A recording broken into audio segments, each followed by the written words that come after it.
नमस्कार दोस्तों, एक बार फिर आप सभी का स्वागत है आपके ही यूट्यूब चैनल ज्ञान का विकास एजुकेशन में। तो दोस्तों, आज की वीडियो हम बात करेंगे class 12th history book number 1 का तीसरा चैप्टर बंधुत्व जाति तथा वर्ग। यह वीडियो इस चैप्टर से रिलेटेड पार्ट 1 होगी, जिसमें हम इस चैप्टर से रिलेटेड इंपॉर्टेंट पॉइंट्स करवाएंगे। मैं इस चैप्टर से रिलेटेड 3-4 वीडियो बनाऊंगा ताकि आपको इस चैप्टर का निचोड़ प्राप्त हो सके। ठीक है, तो दोस्तों ये इस चैप्टर से रिलेटेड पहली वीडियो होगी, यानी पार्ट 1। ठीक है, और 3-4 वीडियो भी आएगी इस चैप्टर से रिलेटेड। तो चलिए वीडियो को स्टार्ट करते हैं। यह सेशन 2026-27 पर है, यानी न्यू सिलेबस अपडेट सिलेबस पर आधारित है। बिल्कुल ईजी एक्सप्लेनेशन होगा। आपको एग्जाम में आने वाले पॉइंट्स वही करवाए जाएंगे, जो एग्जाम में आएंगे वही करेंगे, कुछ फालतू चीज़ें नहीं कराएंगे। ठीक है, तो चलिए वीडियो को स्टार्ट करते हैं। अगर वीडियो पसंद आए तो वीडियो को लाइक कर दें और चैनल को सब्सक्राइब कर दें और अपने फ्रेंड्स के साथ ज़रूर शेयर करें और अपना सपोर्ट हमें ज़रूर दिखाएं। तो चलिए वीडियो को स्टार्ट करते हैं हमारे चैप्टर के इम्पोर्टेंट पॉइंट्स को एक्सप्लेनेशन में। तो दोस्तों, हमारा चैप्टर 3 जिसका नाम है बंधुत्व जाति तथा वर्ग यानी आरंभिक समाज। पहले बता दूं इसका नाम का अर्थ क्या है, इस चैप्टर के अर्थ क्या है। पहले बंधुत्व जाति तथा वर्ग। इस चैप्टर में हम पहले मेनली पढ़ेंगे कि आरंभिक यानी बहुत पहले के समय में समाज कैसा हुआ करता था, कौन सी जाति प्रथा थी, कितने समाज के वर्ग थे, कैसी जाति व्यवस्था हुआ करती थी। ठीक है, तो इसका समय काल होगा, यानी ये चैप्टर किस समय का, तो ये चैप्टर लगभग 600 ईसा पूर्व से लेकर 600 ईस्वी। ठीक है, 600 ईसा पूर्व से लेकर 600 ईस्वी, यानी 600 BC से लेकर 600 AD। ठीक है, 600 ईसा पूर्व से लेकर 600 ईस्वी। जिस बच्चे को AD और BC में समझ नहीं आता तो मैं लिंक डिस्क्रिप्शन में दे दूंगा, एक वीडियो आप जाकर देख सकते हैं। ठीक है, तो चलिए वीडियो को स्टार्ट करते हैं।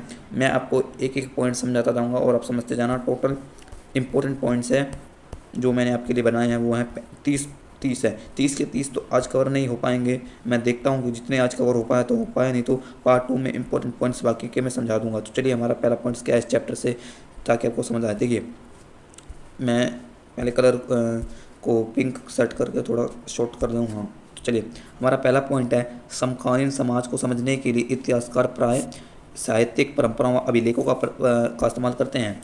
आपको पता ही होगा, जिन बच्चों ने मेरी पहले 2 वीडियो देखी होगी, कि समकालीन समाज यानी पहले के समाज, यानी बहुत पहले का, आज से बहुत पहले के समय के इतिहास को समझने के लिए इतिहासकार, यानी बहुत पहले के समाज यानी सोसाइटी को समझने के लिए इतिहासकार साहित्यिक परंपराओं यानी जो लोगों की मान्यता, साहित्यिक यानी लोग क्या माना करते थे, और अभिलेखों का इस्तेमाल करते हैं। इस पॉइंट में मेनली ये बता रखा है कि पहले के समाज को समझने के लिए इतिहासकार मेनली लोगों की परंपराओं यानी साहित्यिक परंपराओं जो साहित्य में लिखी गई हैं, और अभिलेख यानी धातु पत्थर शिला जो जिस पे खुदवाया जाता था उसका इस्तेमाल करते हैं। अब चलते हैं हमारे सेकंड पॉइंट में। इसमें लिखा गया है कि यदि इन ग्रंथों का प्रयोग सावधानी से किया जाए तो समाज में प्रचलित आचार व्यवहार और रिवाजों का इतिहास लिखा जा सकता है। देखिए, इसमें बता रखा है कि यदि ग्रंथों का प्रयोग सावधानी से किया जाए तो समाज में प्रचलित आचार व्यवहार और रिवाजों का इतिहास लिखा जा सकता है। इसमें बता रखा है कि यदि इतिहासकार जो पहले के ग्रंथ थे, जो बहुत पहले के समय के ग्रंथ थे, उसका इस्तेमाल यानी उसको ध्यान से पढ़ें, सावधानी से पढ़ें, तो उन्हें पहले के समय की आचार व्यवहार रिवाजों का इतिहास लिखने में आसानी होगी। यदि वो अंधाधुंध पढ़ेंगे, गलत शब्द पढ़ेंगे, तो वो गलत आचार व्यवहार लिखेंगे, रिवाज गलत लिखेंगे। ठीक है, तो ये बता रखा है। अब बात करते हैं हमारे तीसरे पॉइंट की। तो उपमहाद्वीप के सबसे समृद्ध ग्रंथों में से एक महाभारत, वेरी इंपॉर्टेंट। उपमहाद्वीप यानी पूरी एशिया का क्षेत्र और दक्षिण पूर्वी एशिया भी उपमहाद्वीप के सबसे समृद्ध ग्रंथों में से एक महाभारत, जिसे विशाल महाकाव्य के विश्लेषण में उस समय की सामाजिक श्रेणियों तथा आचार व्यवहार के मानदंडों को जानने के प्रयास किया जाता है। आपको पता होगा कि महाभारत दुनिया का सबसे बड़ा महाकाव्य है। उम्मीद आपको समझ आएगा कि आपसे पूछे कि पेपर में कि दुनिया का सबसे बड़ा महाकाव्य कौन सा, तो आप लेना महाभारत। इसमें बता रखा है कि उपमहाद्वीप के सबसे समृद्ध ग्रंथों यानी उपमहाद्वीप का सबसे बड़ा ग्रंथ वो है महाभारत। उसका जब उसको ध्यान से पढ़ा जाता है, उसका विश्लेषण किया जाता है, उसको ध्यान से उसका अध्ययन किया जाता है, तो उस समय की सामाजिक श्रेणियाँ यानी उस समय के समाज के बारे में उनके आचार व्यवहार मानदंडों को जानने का प्रयास किया जाता है। इसमें बता रखा है कि यदि हम उपमहाद्वीप के सबसे बड़े ग्रंथ यानी महाभारत को ध्यान से पढ़ें, तो उस समय के लोगों के रिवाज, आचार व्यवहार, प्रथा, ग्रंथ इत्यादि का हमें पता चलता है। ठीक है, अगर बात करें हमारे चौथे पॉइंट की, तो 1919 में वेरी इंपॉर्टेंट है, वेरी इंपॉर्टेंट, ध्यान से समझना इसको। 19 इसमें बता रखा है कि 1919 में प्रसिद्ध संस्कृत विद्वान V.S. सुत्थांकर के नेतृत्व में महाभारत का समालोचनात्मक संस्करण तैयार करने की शुरुआत की गई थी। इस परियोजना को पूरा करने में 47 वर्ष लगे। देखिए, पहले बता दूं, इस पॉइंट को समझना आपके लिए बहुत इंपॉर्टेंट होगा। देखिए, पहले आपको बता दूं समालोचनात्मक संस्करण क्या होता है। देखिए, समालोचनात्मक संस्करण वो होता है जैसे किसी ग्रंथ का विश्लेषण करना, उसकी कमियां बताना, उसकी खूबियां बताना, उसका गहराई से अध्ययन करना, उसकी एक एक डिटेल के बारे में जानना, उसकी एक एक बारीकी को जनता के सामने लाना, उसे ही समालोचनात्मक संस्करण कहा जाता है। उम्मीद है आपको समझ आया होगा। और इसी प्रकार महाभारत का समालोचनात्मक संस्करण तैयार किया गया था। किसके द्वारा? 1919 में एक संस्कृत विद्वान थे V.S. सुत्थांकर, ठीक है। और इस कार्य को पूरा करने में कितना समय लगा? इस परियोजना को पूरा करने में लगभग 47 वर्ष लगे। 47 वर्ष लगे। वेरी इंपॉर्टेंट है, पेपर में आ सकता है कि 3 क्वेश्चन बनते हैं कि महाभारत का समालोचनात्मक संस्करण किस वर्ष में शुरू किया गया था, तो वो होगा 1919। और किसके द्वारा किया गया था? V.S. सुत्थांकर। और कितने वर्ष लगे थे? तो वो बोले थे 47 वर्ष, ठीक है। उम्मीद है आपको ये वाला पॉइंट भी समझ आया होगा, संस्कृत के विद्वान द्वारा V.S. सुत्थांकर।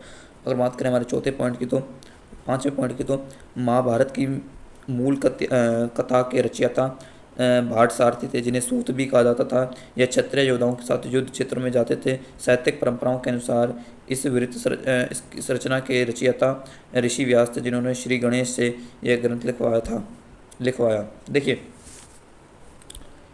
मेनली इसमें बता रखा है कि ऐसा माना जाता है कि महाभारत की मूल कथा यानी मेन कथा का रचयिता भाट सारथी था। ये एक विद्वान का नाम है, जिन्हें सूत भी कहा जाता था। ऐसा माना जाता है कि भाट सारथी जिन्हें सूत कहा जाता था, ये क्षत्रियों के साथ, क्षत्रिय योद्धाओं के साथ युद्ध क्षेत्र में जाते थे। आपको पता होगा क्षत्रिय युद्ध लड़ते थे, उनके साथ युद्ध क्षेत्र में जाते थे, ठीक है। लेकिन साहित्यिक परंपराओं यानी लोगों की परंपराओं के अनुसार महाभारत के रचयिता ऋषि व्यास थे, जिन्होंने श्री गणेश से यह ग्रंथ लिखवाया। ऐसा माना जाता है कि महाभारत के रचयिता ऋषि व्यास को भी माना जाता है, जिन्होंने श्री गणेश से ग्रंथ लिखवाया। देखो, महाभारत के एक रचयिता नहीं है, महाभारत के अनेक रचयिता हैं। जैसे मूल कथा के रचयिता सूत यानी भाट सारथी, और इसका वृत्त रचना के रचयिता यानी इसके वृत्त रचना के मतलब इसकी रचना के रचयिता ऋषि व्यास को भी माना जाता है। ऐसा माना जाता है कि उन्होंने श्री गणेश से लिखवाया था ये ग्रंथ। उम्मीद है आपको पॉइंट समझ आया होगा। 2 नाम याद कर लेना, एक है भाट सारथी जिन्हें सूत कहा जाता था, और है ऋषि व्यास। अब चलते हैं हमारे छठे पॉइंट में। देखिए वेरी इंपॉर्टेंट है, धर्मशास्त्रों व धर्मसूत्रों में 4 वर्णों का। देखिए आपको पता होगा कि 6ठी शताब्दी ईसा पूर्व, इंपॉर्टेंट है, याद कर लेना, रट्टा वाला इसका। 6ठी शताब्दी ईसा पूर्व में यानी BC में ब्राह्मणों ने संस्कृत में धर्मशास्त्र व धर्मसूत्र की रचना की, ठीक है, जिसमें 4 वर्णों की व्याख्या की गई थी। यानी 4 वर्णों के लिए बताया गया था उन्होंने।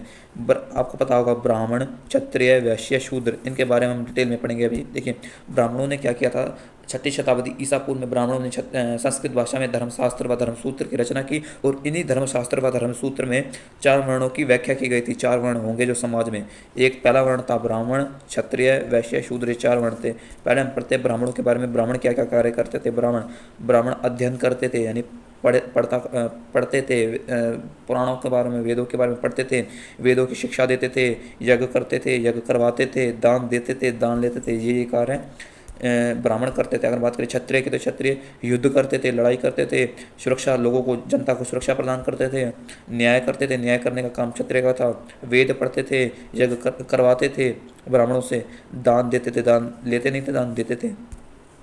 आप अपनी कॉपी में सारे पॉइंट्स लिखना, वेरी इंपॉर्टेंट है। अगर बात करें हम अपने तीसरे में, तो तीसरा है वैश्य।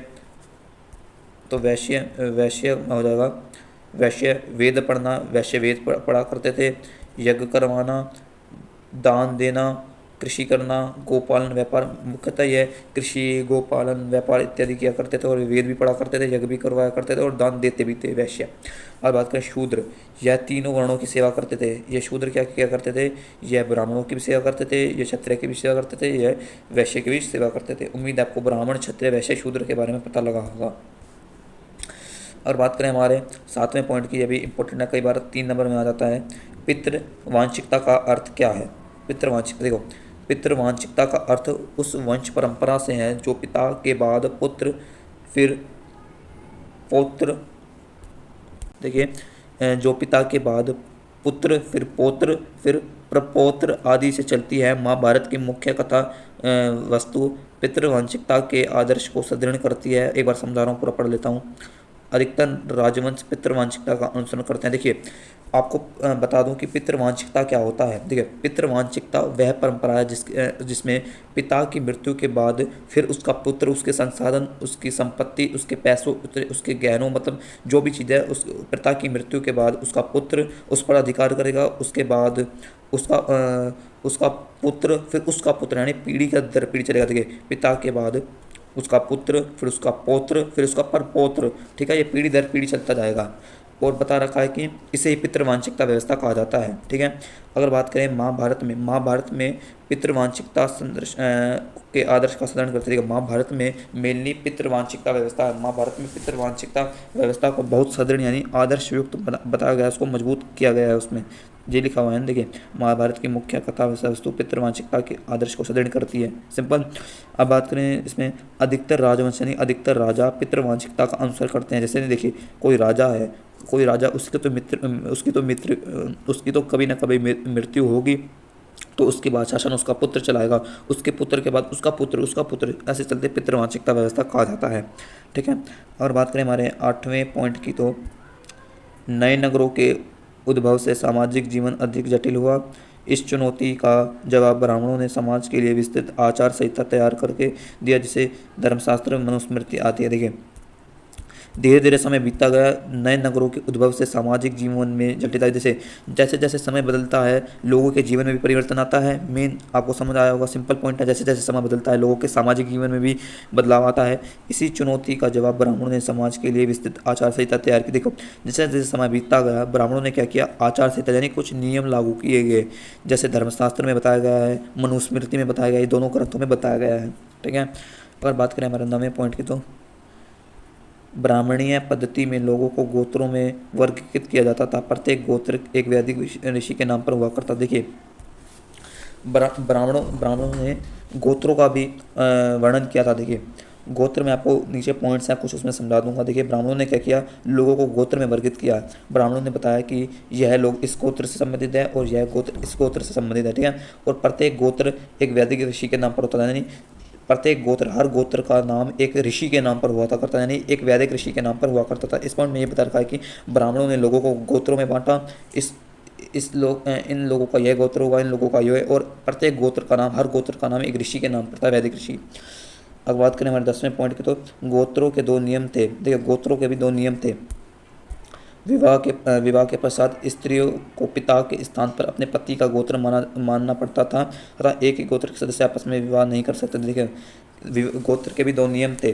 क्या हुआ करता था, जैसे किसी स्त्री का विवाह हो जाता था तो उस स्त्री को अपने पिता का गोत्र हटाकर अपने पति का गोत्र अपने नाम पर लगाना पड़ता था। ठीक है, पहला नियम तो यही था। दूसरा नियम था कि एक ही गोत्र के सदस्य आपस में विवाह नहीं कर सकते। जैसे कोई एक स्त्री व पुरुष है, दोनों एक ही गोत्र से संबंधित हैं, तो वे आपस में विवाह नहीं कर सकते थे, अलग अलग गोत्र से विवाह करना पड़ता था। ठीक है, यही है। अगर बात करें हमारे 11वें पॉइंट की, तो जाति शब्द इस काल की सामाजिक जटिलता दर्शाती है। ब्राह्मणीय सिद्धांत में वर्ण की तरह जाति भी जन्म आधारित थी। देखिए, इसमें बता रखा है कि जाति शब्द इस काल की सामाजिक जटिलता को दर्शाती है। देखो, जाति शब्द आज का शब्द नहीं है, यह बहुत पहले का शब्द है। जाति शब्द का उद्भव बहुत पहले, जब 600 ईसा पूर्व से लेकर 600 ईस्वी के बीच जाति शब्द का उद्भव हो गया था। यह शब्द सामाजिक जटिलताओं को दिखाती है, क्योंकि जाति शब्द है, यानी प्रत्येक जाति में एक जाति तो नहीं होगी, कई जाति होगी, तो इसमें समाज में विषमता बढ़ेगी, भेदभाव बढ़ेगा, तो वही इसमें सामाजिक जटिलता को दर्शाता है। ब्राह्मणीय सिद्धांत में वर्ण की तरह जाति भी जन्म पर आधारित होती है। देखो, ब्राह्मणों के अनुसार प्रत्येक व्यक्ति की जाति जन्म पर आधारित होती है। जैसे कोई बच्चा किसी जाति में जन्मा तो वह उसी जाति से संबंधित होगा। ब्राह्मणों का मानना यही था। ब्राह्मणों के अनुसार जाति जन्म पर आधारित होती है। ठीक है, लेकिन बौद्ध व जैन धर्म ने इसको नहीं माना, उन्होंने माना कर्म से सब होता है। और बात करें हमारे 12वें पॉइंट की, तो उपमहाद्वीप में पाई जाने वाली कुछ विविधताओं की वजह से कुछ समुदाय जैसे निषाद, मलेच आदि ब्राह्मणीय विचारों का कोई प्रभाव नहीं पड़ा। देखिए, उपमहाद्वीप विविधताओं से भरा हुआ था। उपमहाद्वीप में यही नहीं था केवल ब्राह्मण, क्षत्रिय, वैश्य, शूद्र रहते हैं, कई अलग प्रकार की जाति के भी लोग रहते हैं। उपमहाद्वीप में पाए जाने वाले कुछ विविधता की वजह से कुछ समुदाय दिखे। उपमहाद्वीप में केवल ब्राह्मण, क्षत्रिय, वैश्य, शूद्र नहीं पाए जाते थे। उपमहाद्वीप में निषाद, मलेच्छ, ये जाति के भी लोग पाए जाते थे, जिन्हें ब्राह्मण हीन दृष्टि से देखते थे। ब्राह्मण अच्छा नहीं मानते थे क्योंकि संस्कृत भाषा नहीं बोलते थे। ब्राह्मणी विचारों का कोई प्रभाव नहीं पड़ा। मतलब ये वाले जो निषाद, मलेच्छ, ये लोग ब्राह्मण के नियमों को नहीं मानते थे, इसलिए ब्राह्मण से हीन दृष्टि से देखते थे। और बात करें 13वें पॉइंट की, तो ब्राह्मणों ने समाज में कुछ वर्गों को अस्पृश्य घोषित किया, जैसे चांडाल, सामाजिक वैमनस्य को सामान्य वैमनस्य को और अधिक प्रखर बना। देखें, ब्राह्मणों ने क्या किया कि ब्राह्मणों ने बताया कि ब्राह्मणों ने समाज में कुछ जातियों यानी कुछ वर्गों को अस्पृश्य घोषित किया, जिन्हें छुआ भी नहीं जा सकता, जिन्हें छूना अशुभ माना जाता है। ब्राह्मणों ने समाज में कुछ वर्गों को अस्पृश्य घोषित किया, यानी उन्हें छूना दूषित माना, यानी अशुभ माना। ऐसी जातियों में चांडाल थे। चांडाल के बारे में हम नीचे पढ़ेंगे, ठीक है। और आपको भी पता होगा कि जैसे किस जाति को अस्पृश्य मतलब घोषित किया जाता है तो सामाजिक विनियम यानी समाज में तनाव बढ़ जाता है, समाज में मतलब समानता नहीं रहती, भेदभाव बढ़ जाता है। इसने वैमनस्य को अधिक प्रखर बनाया, यानी भेदभाव को और अधिक बढ़ाया, ठीक है। अगर बात करें हमारे 14 पॉइंट की, तो मनुस्मृति में चांडालों के कर्तव्य की सूची मिली है। मनुस्मृति की रचना महर्षि मुनि द्वारा की गई है। देखो, मनुस्मृति एक ग्रंथ है, एक कथा की तरह है। मनुस्मृति में चांडालों के कर्तव्य की सूची मिलती है। मनुस्मृति ग्रंथ में चांडालों के कामों को बताया गया, यानी चांडाल ये काम कर सकते हैं, उनके कर्तव्य बताए गए हैं, उनकी सूची बनी हुई है। मनुस्मृति की रचना किसने की थी? महर्षि मुनि द्वारा की गई थी। महर्षि मुनि इंपॉर्टेंट है, याद कर लेना। अगर बात करें हमारे 15वें पॉइंट की, तो ये फिर एक बार मनुस्मृति पर आधारित है। मनुस्मृति के अनुसार पितृक जायदाद का माता पिता की मृत्यु के बाद सभी पुत्रों के समान रूप से बंटवारा करना चाहिए, किंतु ज्येष्ठ पुत्र का विशेष अधिकार होता है। देखें, मनुस्मृति के अनुसार माता पिता की मृत्यु के बाद उनके माता पिता के संसाधन, उनकी भूमि, उनके गहने, उनकी जो भी संपत्ति है वो सभी पुत्रों में बराबर रूप से बांट देनी चाहिए, ठीक है। लेकिन ज्येष्ठ पुत्र यानी बड़े पुत्र का अधिकार थोड़ा विशेष रूप से होना चाहिए, ठीक है। यही है। 15 पॉइंट मैंने आज करवा दिए हैं, उसके बाद 15 पॉइंट रह जाएंगे, वो मैं अगले पार्ट में कवर करवा दूंगा, क्योंकि वीडियो बहुत लंबी हो गई है, ठीक है। 15 पॉइंट मैं अगली वीडियो में करवा दूंगा। 15 मैंने आज तक करवा लिए हैं, प्लीज़ इनको रिवाइज कर लेना। तो मिलते हैं पार्ट 2 में, जो हम आगे सोल्वे से कंटिन्यू करेंगे। तो मिलते हैं नेक्स्ट वीडियो में, तब तक के लिए बाय, और अपने फ्रेंड के साथ शेयर कर देना प्लीज़।